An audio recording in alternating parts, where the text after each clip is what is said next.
ay rated SPG. Striktong patnubay at gabay ng magulang ang kailangan. Maaaring may masiselang tema, lengguwahe, karahasan, sexual, horror o droga na hindi angkop sa mga...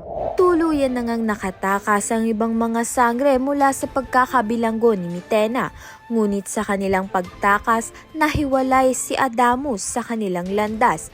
Magtagumpay nga kaya siyang makarating sa kinaroroonan nila Falamara o tuluyan siyang maligaw sa gitna ng panganib.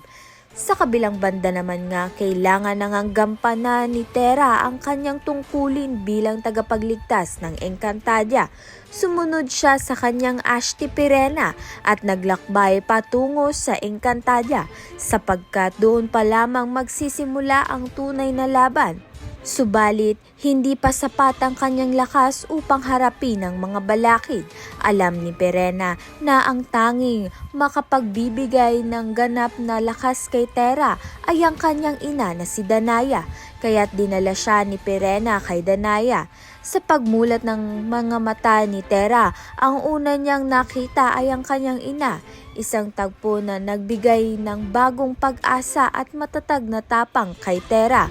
Mula roon ay nagising ang bagong lakas ni Terra. Handa siyang lumaban at harapin ang mga Mineave na nagbabanta ng kasamaan sa buong Encantadia. Kaya naman nga't yan at iba pa ang dapat nating pakaabangan. Maraming salamat sa iyong panonood.